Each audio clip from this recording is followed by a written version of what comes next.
It was exactly 3 o'clock a.m. Across the globe when air traffic controllers in multiple regions simultaneously reported an anomaly. Air Force One had vanished from radar. Not hijacked, not downed, just gone. No distress signal, no satellite ping, no digital footprint. A ghost in the sky. There was no public flight plan, no diplomatic clearance, no press corps, no Secret Service manifest, no late-night tweets, not even a typo. Washington went still. The usual buzz of classified channels turned ice cold. And then, a whisper started moving through defense corridors, intel cables, and encrypted inboxes. The jet, monitored 24/7, with some of the most advanced surveillance systems in the world, had slipped through every net, heading south, deep into West Africa. But why? And where exactly was it going? At the Pentagon, someone pulled up a blacklisted destination. In Langley, a facial recognition algorithm triggered a flag.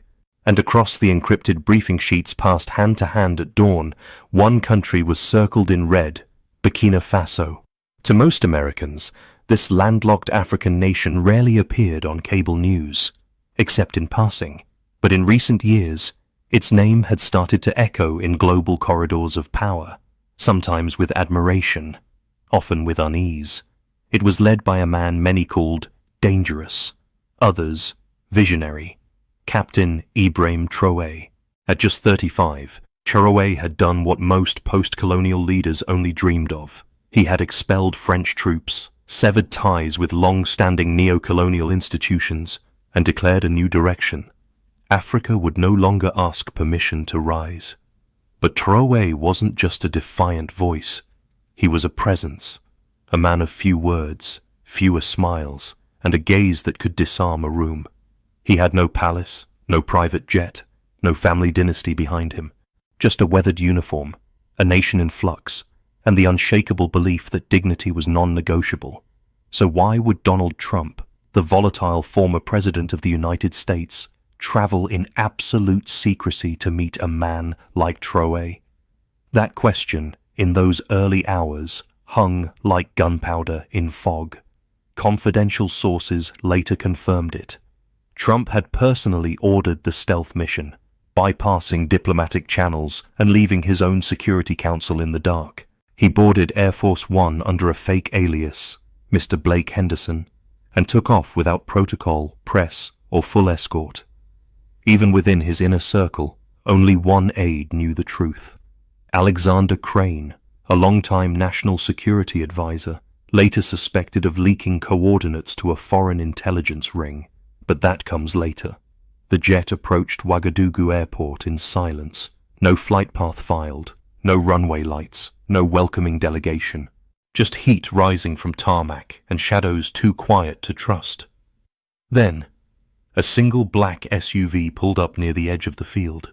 From the vehicle stepped a man not dressed in ceremonial robes or tailored suits, but in military fatigues. No medals, no flag pin, just dust-colored boots and a pair of calm, watchful eyes that had seen too much. Captain Ibrahim Traoré. He stood alone, arms folded behind him, watching as the massive American jet descended like a spectre. No roar, no spotlight, only darkness and steel. The stairs unfolded slowly. From the top, Donald Trump emerged, alone, no entourage, no teleprompter, just a red tie dancing in the wind and an expression that gave away nothing. They met at the base of the staircase. No greetings, no translators, just a handshake, firm, cold, and long enough to make the wind stop. There were no cameras, no sound bites, no flags in the background. And yet, those watching from the shadows knew something tectonic had just begun. Inside a private terminal, bare walls, one table, 2 guards stationed outside, they sat. 2 men, 2 ideologies, 1 continent in question. Trump, the billionaire showman once considered the most powerful man on earth, and Traoré, the soldier-turned-president whose rise had thrown sand into the gears of Western strategy in Africa. The room was guarded by Traoré's most trusted men, not trained by NATO, not armed by foreign contractors. These were soldiers shaped in insurgency, loyal not to command, but to cause. No secret service, no note-takers, no Western ears, just silence, strategy, and the thick scent of suspicion. Trump broke it first. "You're making a huge mistake, Captain," he said, voice lower than usual. "You think you can go it alone? Nations like yours don't survive defiance." Traoré didn't blink. His reply was calm, almost quiet. "We bled alone," he said. "We rise alone." Don't confuse survival with submission. The air stilled. Trump tried again, falling into familiar rhythm. Infrastructure deals, investment packages, exclusive oil contracts. He even offered to reshape the narrative of Burkina Faso in Western media. But Traoré wasn't interested in narratives or business. He was interested in sovereignty and memory. In a voice steady and deliberate, he said, "We have paid with our silence. Now we will speak. No investment matters if it comes with chains attached." Trump leaned forward, tone softening. "You need allies," he said. Traoré's eyes didn't move. "We don't need masters. We need partners." The sentence landed like a dropped weapon. The temperature didn't change, but everything else in the room did. Trump reportedly grew quiet, his voice stilled not by defeat, but by something rarer, respect he hadn't planned to feel. His hands, once gesturing with the ease of a seasoned dealmaker, now rested stiffly on his knees. The posture of someone who realized this room no longer belonged to him. It was the first time in a long while someone had looked him in the eye, not as a starstruck admirer, not as a political adversary, but as an equal with no interest in money, clout, or compromise. Outside, the sky began to lighten. Dawn was breaking over Ouagadougou, a soft amber glow creeping across the horizon, like a promise the land had been waiting centuries for. But inside, the air had thickened. The weight of unspoken history pressed into the walls. The conversation was no longer a negotiation. It was a verdict. Trump made one final move. No bravado this time. No smirk. Just strategy. Cold, calculated, desperate. A long-term deal. Discreet American access to Burkina Faso's mineral wealth. Lithium, gold, rare earths. All beneath the red soil that had once soaked up colonial boots. In exchange, quiet protection, military backing, media praise, diplomatic favors. It was the kind of offer that had worked for decades, the kind that reshaped maps and bought silence. But this was not that room, and Traoré was not that man. Traoré paused. He didn't raise his voice. He didn't blink. He looked Trump dead in the eyes and said, "I would rather die standing with my people than live on my knees under a contract." That was it. No handshakes, no smiles, no deal. Trump stood up slowly, his nod not of respect, but of recognition. He had lost this round, not to policy, not to politics, to principle. By 6 a.m., Air Force One cut through the morning fog, disappearing into the clouds just as silently as it had arrived. And just like that, the most unexpected meeting between two world leaders was over. No press releases, no handshakes for the cameras, no victory tweet. But for those who read the undercurrents of global power, the tremor was undeniable. A sleeping giant had spoken, and for the first time in a long time, a former superpower had listened. Ibrahim Traoré was not your average African president. In fact, at just 35 years old, he was already shaking the foundations of the global status quo. He didn't ask to lead. He was forced to, by circumstance, by conscience, by the refusal to watch his nation kneel again. Traoré wasn't a man you could label. He wasn't built for political etiquette or global pageantry. He was built for revolution. At a time when many African leaders still bent the knee to foreign powers, Traoré stood straight, not arrogant, anchored. He wasn't just a soldier. He was a signal, a flare against a sky still clouded by colonial smoke, a sign that the old rules were crumbling. Under his leadership, Burkina Faso didn't just expel foreign troops. It exorcised an entire legacy of submission. To the West, Ibrahim Traoré was dangerous. He disrupted the narrative. He tore at the seams of colonial comfort. His every speech was a wake-up call, a challenge, a signal flare from a continent long underestimated. But to his people, he was something else, not a threat, a shield, a man who traded personal safety for national dignity. He didn't just inspire pride, he demanded it. Under his command, Burkina Faso was no longer the forgotten child of post-colonial grief. It was reborn, a nation unbowed, uncompromised, and unwilling to ask permission for its future. And now, having faced Trump across a table of silence and steel, Traoré had made something clear. He wasn't afraid of power. He simply refused to be bought by it. What came next was just as telling. Back in the United States, inside a White House conference room, dimly lit and sealed tighter than a vault, a single command was issued. Erase it. Burn the logs. No transcripts. No press. This meeting never happened. But truth leaks. Always. Somewhere deep within the intelligence maze, a low-level operative saved one audio file, not for treason, but for history. And soon, the world would hear the voice of a young African soldier saying no to an empire.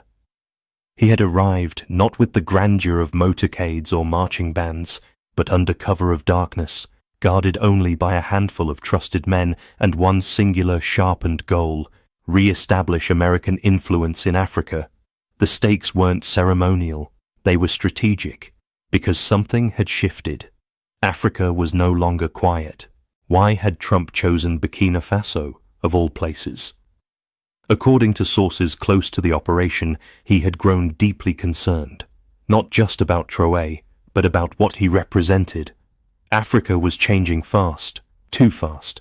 China was building roads in Zambia, Russia was drilling in Niger, and everywhere Traoré's name kept surfacing. His speeches, his defiance, his posture. The former US president, ever the businessman, understood the numbers. He had studied the growth curves, the trade projections, the demographic charts. Africa was young, vast, and rich in untapped potential. Its resources, its land, its markets, but above all, its autonomy. And there was one thing Trump feared more than foreign competitors. It was losing control. The world order he once presided over was eroding beneath his feet. He had spent years in office trying to hold the seams of American dominance together: military bases, corporate contracts, soft power diplomacy. But now, a continent long underestimated was slipping away. And the man accelerating that shift? A 35-year-old captain in fatigues who didn't blink when told to play by the rules. When Trump stepped into that quiet room in Ouagadougou, he didn't find an ideologue. He found a mirror he didn't expect, one that didn't reflect admiration, but resistance. Across a small steel table sat Traoré. No script, no staff, just presence. And from the moment their eyes locked, the air between them tightened. There was no shouting, no ego games, just a stillness so heavy it crushed expectation. Hours passed in the quiet thrum of AC vents and guarded breath. Trump made offer after offer. Economic corridors, tax incentives, global development packages. He spoke of foreign investment as if reciting gospel. But Traoré didn't nod. He didn't even shift in his chair. Then came the turning point. Trump leaned forward, attempting what had worked 100 times before. His voice lowered, confident, certain. He spoke of building roads, hospitals, media campaigns that would lift Burkina Faso's image in the West. Traoré's voice didn't rise. It was steady, unshaken. "Africa is not your playground," he said. "We are no longer for sale." The sentence didn't just hit. It fractured something. It wasn't a slogan. It was a sentence carried by centuries. He wasn't speaking only to Trump. He was speaking for nations whose maps had been redrawn by outsiders, whose leaders had been bought and erased, whose children had been taught to wait for rescue. Traoré wasn't interested in oil contracts or skyscrapers. He wasn't asking for charity. He was rejecting the entire premise that Africa needed to be brought into modernity. Instead, he made it clear Africa had its own compass, and it wasn't pointing west. Those words echoed long after the meeting ended. They moved through African parliaments, student unions, online forums. They reached villages where radio stations still played colonial jingles. They reached ministers who had once copied Western policies word for word, now rewriting them with ink of their own. If you believe Traoré didn't just speak for Burkina Faso, but for every silenced nation, leave a comment. To many, Traoré's defiance wasn't reckless. It was righteous. A declaration wrapped in dignity. His words became a rallying cry across the continent, not because he shouted, but because he didn't need to. Trump, who had made empires blink with tweets and trade wars, had finally met his match, not in noise, in silence, not in leverage, in conviction. And for the first time in a long time, Africa wasn't just being courted, it was commanding. He had underestimated the power of a leader like Ibrahim Traoré, not because Traoré shouted, but because he never had to in that room. No flags, no lights, just breath and tension. A fundamental truth had been laid bare. Africa would no longer play on a chessboard it never built, not with borrowed pieces, and certainly not with borrowed kings. This was the shift no empire had planned for Trump. For all his power and practiced persuasion, couldn't bend what refused to kneel in the hours that followed their deadlock. Trump threw every card he had left. He turned up the volume. He spoke of transformation, infrastructure, prosperity. His voice carried the urgency of a salesman watching the deal slip from his hands, offering lifeboats. Never realizing Traoré was already building ships. He pushed oil deals, trade routes, exclusive access. He painted futures with skyscrapers and satellite cities, the kind drawn by foreign architects, not local dreams. He even offered media magic, an image makeover for Traoré in the Western eye, as if perception could be bought like stock.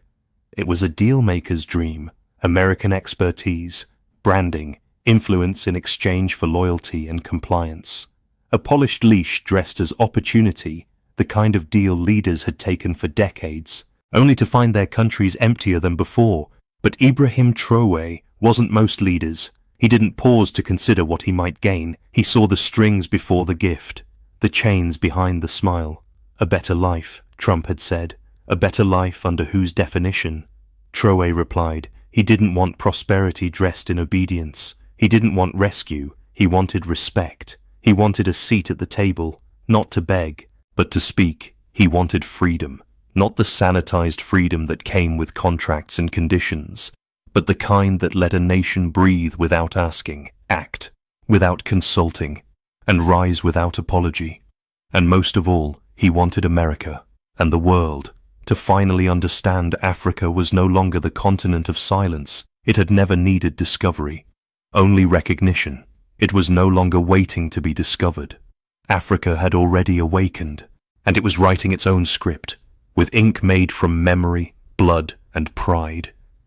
By the time the sun cracked over Ouagadougou's edge, Trump was already walking out. No breakthroughs, no treaties, no photos, just a jet, a red tie, and a silence that felt heavier than defeat. He didn't say a word to the aides waiting near the runway. He just nodded once, climbed the stairs of Air Force One, and disappeared behind the steel. No media flashes, no spin, just one truth sealed in that quiet departure. He had come to reassert influence, only to realize influence was no longer his to give. The world wouldn't see the meeting, but the world would feel its echo. The impact of this clandestine visit was far-reaching, far more than anyone could have anticipated. Whispers of the meeting spread like wildfire across Africa. News outlets and local reporters, fueled by sources in both Burkina Faso and global intelligence circles, quickly pieced together fragments of a story the world wasn't supposed to hear. The narrative of Traoré's refusal to bow to Western pressure, his unwavering stand for African sovereignty, ignited social platforms, political debates, and academic forums from Dakar to Dar es Salaam. It inspired students, provoked ministers, reignited movements that had once faded beneath compromise. To many, Ibrahim Traoré had become more than a man. He was now a symbol, not of rebellion, but of reclamation. A living reminder that Africa was not something to be saved, but something to be respected. It was no longer about Burkina Faso. It was about every African nation that had watched its future bargained behind closed doors. It was about ending that cycle. It was about voice. As for Donald Trump, he returned to the United States in silence. No statement, no press conference, no leak, except for the one that had already slipped past firewalls and swept across the continent like wind through dry grass. The silence itself said everything. Trump, a man whose voice once filled rooms, had nothing to say, and maybe, for once, he listened. Insiders close to the former president later admitted, off record, that something shifted in him. His perspective on global dominance had been shaken. The rules he once played by no longer worked, and the map he held no longer defined the terrain. Africa was no longer waiting at the table, it was building its own. Despite no formal deal, that secret visit became a wake-up call for the world. Not just a political moment, but a psychological rupture, a realization that power was no longer vertical, and that Africa, once spoken for, now spoke for itself. In the years that followed, Africa did not rise because of the West. It rose in spite of it. And Ibrahim Traoré remained one of its most resolute voices, not loud, but clear, not radical, but rooted. His message never changed. Africa was no longer for sale, and it would never be anyone's playground again.